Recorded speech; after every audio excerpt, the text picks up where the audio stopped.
Can you tell us anything whatsoever? Come on, I know you just give us. One more stage. Welcome back to the Two Dudes Talk Music YouTube channel. I am your Reverend Raph here with Kyle, aka the Beer Buddy, along with Sean and Jordan from Headstone Villains, who will be playing at Metal to the Max Festival coming up in October. Links are in the description. Go and get your tickets now. But right now it is time for the Quick Question Quarter, spelt with Q's, not K's, because we don't roll like that. So the whole point of this segment here is we are going to dive into their musical mental minds with a bunch of rapid fire questions. Starts out nice and easy, gets a little bit more introspective later on. So I hope you're ready for some self-analysis. But let's start it out nice and easy for you guys. What was the first instrument that you learned to play? Do you want me to take this, Pity? We'll get it from both of you. We'll get it from both of you. We'll go from both? Bass, because I learned how to play an instrument to be in the band. But So man, that's such a mad story though. Like, and look, now you're playing the first show in the middle of the fucking desert at the Mad Max 2 museum. And mind you, I'm left-handed as well, so buying musical instruments, pain in the ass. Oh, you poor soul. Amount of basses that I want to buy, and I look at it, I'm like, oh, can't get it in lefty. Fuck. What? That's a shame. So yeah, I've got a bit of a history of playing instruments. So I actually started playing trumpet initially when I was like 12. That's bad. So there needs to be a trumpet solo in the next album. Gotcha. Dude, I just want to. I want you to be that jerk that sits up there at the top of the hill and plays the last post first thing in the morning. You know, I was so my pop's a brass teacher. That's why I was playing trumpet back in school and that. And I because I'd obviously had extra time around him to practice and everything, he had actually at one point had considered to like take me with him to do the whole last posting on Anzac Day. Wow. That was like I was going to do it and everything. Like I was all keen for that. And then he didn't end up doing it for some reason. I think he was like sick or something. But then like once I got to like year 8, I sort of just fizzled off of that. Started listening to like more heavy stuff, and I wanted to learn drums. So I started learning drums. And then about a year into that, my brother got a guitar that he never played, and I just picked it up and started noodling away, and fucking here we are, like 12 years later or something. It could have been worse. You could have been in a ska band. Could have been playing in a ska band. Could have been in Big Real Fish Boys. You never know. All right. What was the first album that you purchased? Hybrid Theory. Yeah, I was going to say the first CD I bought with my own money was Hybrid Theory. Yeah, I think it's nice. There we go. I don't think we've had that one before. We both have been. No, both both have been the same. Never. Yeah. Good. That's Almost like we're together. It's weird. Just a little bit older than them. Just a little bit. Yeah, we're a little bit past that one. Okay, first live concert you attended. Oh. Are we talking like big bands or just anything? Let's say recognizable bands that people would know. Yeah. All right. Silverchair and Powderfinger when they came here years and years ago. Jealous. I'm fucking jealous. I get so pissed because so many bands have said Silverchair. I love Silverchair. I've never seen them live. Yeah, they were crazy good. Mine was it was Parkway and Confession in Kangaroo Flat in like 2000 and it was like just before Deep Blue come out. I don't know what year that is. Fuck, that album, whatever. Deep Blue. Oh my god. The year just before Deep Blue come out, like they were playing. They were playing like sports halls and like gymnasiums and stuff. Then yeah. So like watch compared to Knotfest. Fuck yeah, big jump. Bro, Deep Blue is by far their best. As far as I don't care how fight you want it. Oh, I agree. I'll fight anyone. Deep Blue is their best fucking album ever made. I still listen to that. Oh. That was I was 15, I think, at the time, and that was amazing. That gig. Sick. What's an instrument you've always wanted to learn but haven't yet? Bassoon. That was quick. I like that. Yeah. I like it. For a while. Piano, probably. Yeah. Highly recommended. Or I've always thought if you can play piano, you can pretty much get your head around most things. Well, the good thing is, like, if you can get your head around a bit of piano, then that's really good from a production standpoint, because you can, you want to put synths in a song, cool. It's the keyboard piano layout there. You want to put, you want to do all sorts of different shit. Like, so much stuff uses that piano roll. And it's like you get a MIDI keyboard, you know what you're doing there. There's like, it used to be pure. It used to be really good purely for like, you covering melody and like harmony and rhythm, all in the one instrument, right? And that was not enough. That alone was enough to make it a worthwhile venture.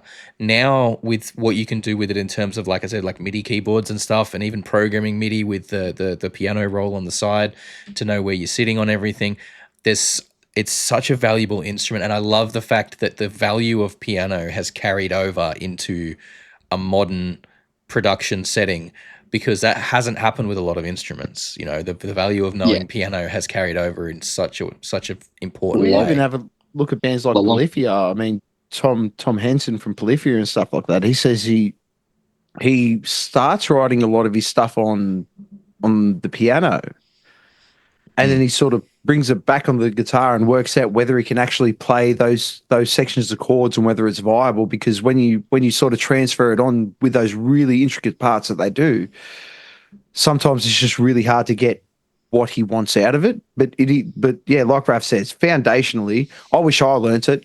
And I just need to sit down with my electronic keyboard. I just point out the words Tim Henson and if he can play it in the same sentence. I've never seen that dude fuck up anything on the guitar.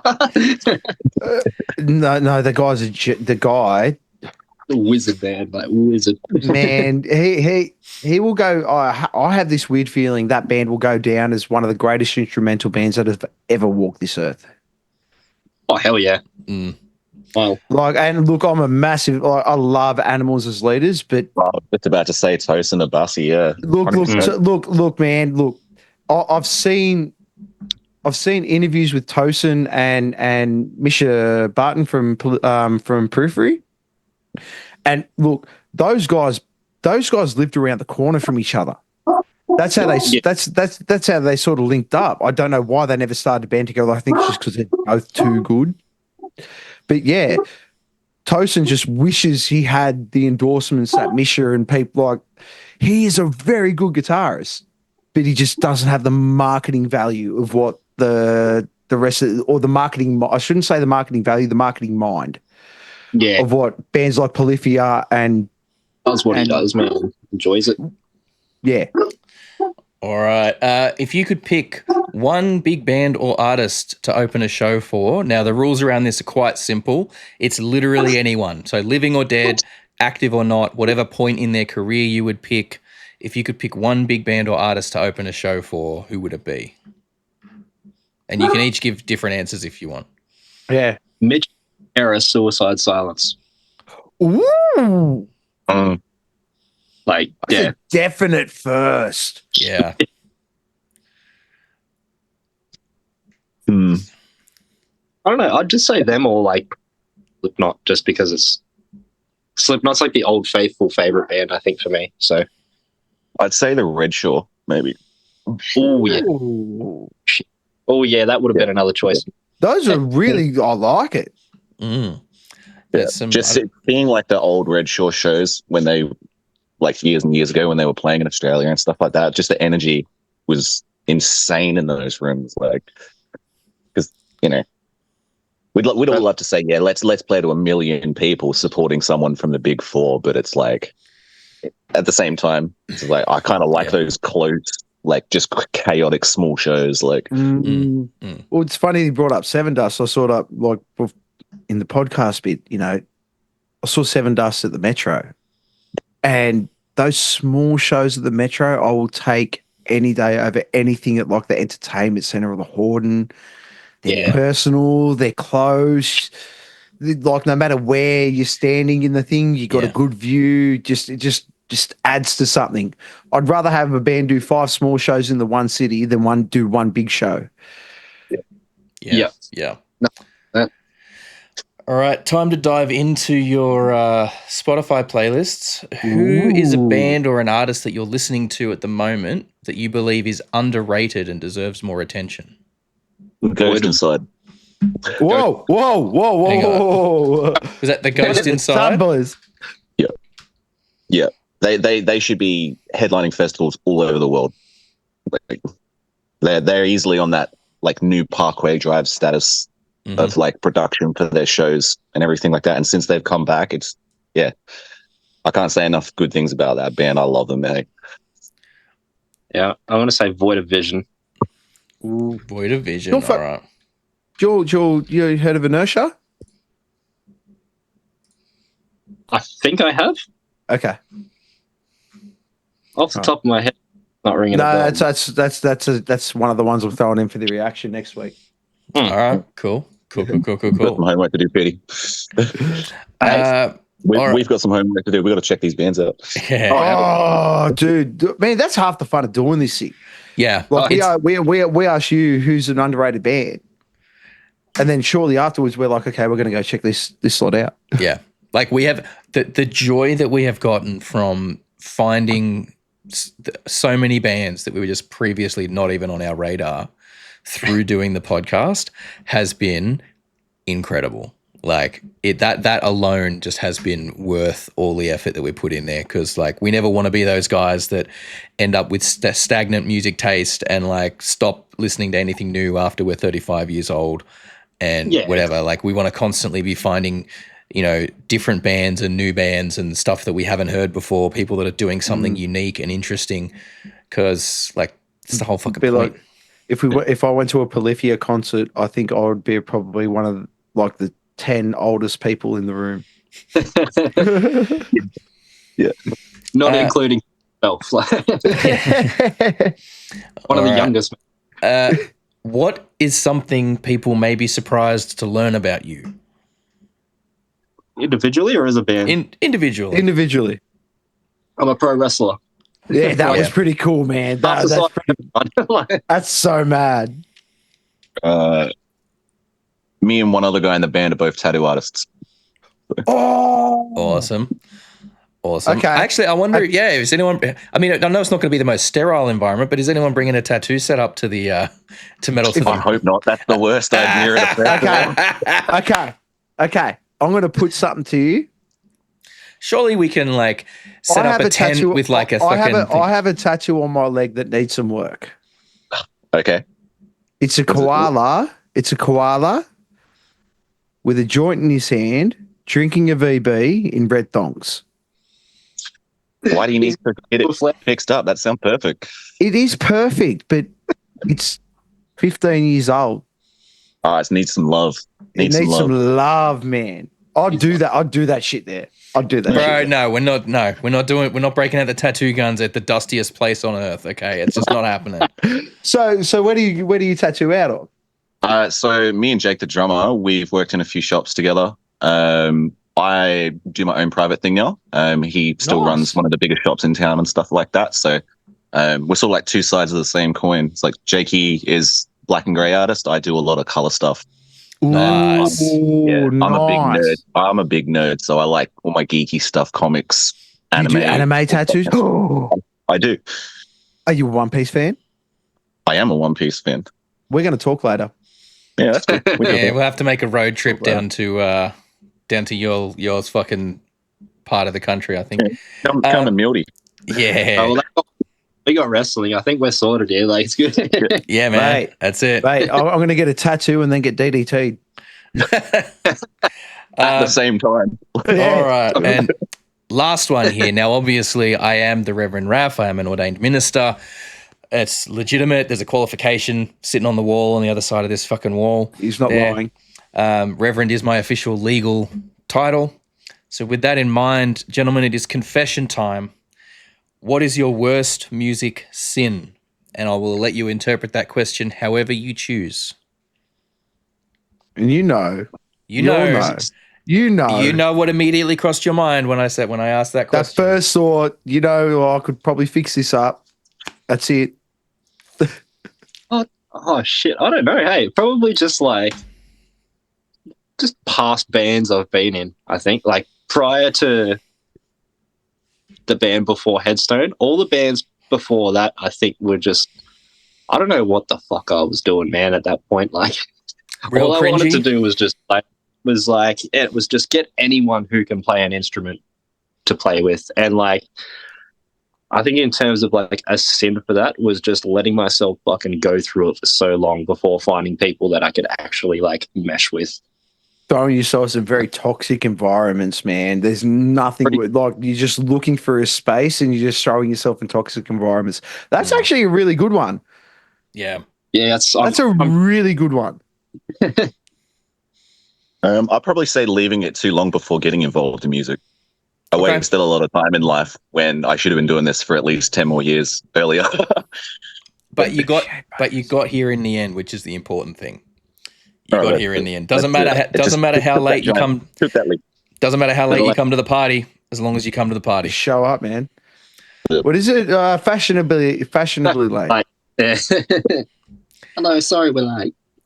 Awesome. All right. Hey, but you guys are doing great work. I mean, to be fair, like, I wouldn't have picked that you've only been playing like that you haven't been playing bass as long as what you probably should have in very big inverted commas and stuff like that. I kind of have like that OCD complex where it's like if I invest myself into something, I go full into it. So it was at the start, it was like, you know, every single day playing for 4 or 5 hours a day, every day. Like, and that's the thing, like to the point. Bass is one of the sorry, go on. No, you go. I was just going to say one of the things with bass is like if you get the fundamentals down, if you really get a handle on those fundamentals, everything else just falls into place with it. You can do just about any style as long as you got a handle on those fundamentals. You can slot in just about anywhere, and it is tragically common to see bass players that unfortunately don't have those fundamentals down. And I'm not saying that to shit on anybody. I'm just saying I've seen far too many of it. And like I've been, you know, I don't rate myself as a particularly great bass player, but I've played with a lot of people that have said like it's nice to play with a bass player who actually plays bass and knows what they're doing. So if people are saying that about me, how many fucking other people are out there just fart-assing around with no clue what they're doing? Yeah. Well, there's a difference between a filly and someone who's passionate about their craft. And like you just said there, when it hit 4 or 5 hours every day, Sean, like you were in it. When you found that passion, that was your drive. Your drive was to be, and this is the big thing. You didn't want to just be good enough. You wanted to be better than that. And that just shows the maturity in when you attack a craft, and B, the fact that you wanted to be the best that you could possibly be for the people around you. Because what people seem to forget about a band is that, you're not in competition with anyone else, but you've got to be the best thing that you can be every time you walk out on every stage, every practice, everything like that. You got to reach those things, because when you reach them, you got more to go off. Because you hit those goals, and now it's time to hit those next steps. And that's the biggest way to do it. The biggest competition is always yourself. You know, it's going to be the first person that wants to hold you back or make you feel lazy or unmotivated. So you just got to kind of push through all of that stuff. Yep, definitely. All right, gentlemen. Well, thank you very, very much for spending some time with us and being and being so open and honest with us with the Quick Question Quarter. It can be, sometimes it can be a little intimidating to expose yourselves like that, but we appreciate the openness and the honesty. So we're going to wrap that one up. Get your tickets to Metal to the Max. Links in the description. Go and check out Headstone Villains on all the socials. We're going to have all the links down in the thing there. I have been Raph. This has been Kyle. This has been Jordan and Sean from the Headstone Villains. You guys have been absolutely amazing, and we'll catch y'all next time. Peace out. Peace. Thank you very much for watching today's video. We really hope you had a good time with us. If you did, consider hitting the like and subscribe buttons down there, and ring that bell so you get notified of all the videos we've got coming out. And we do also have a Patreon. If you're interested, you can head on over there. You can get all the videos early and ad-free. A little bit of a benefit. It's only a couple of bucks a month. But if not, Thank you very much for watching anyway, and we'll catch you guys next time.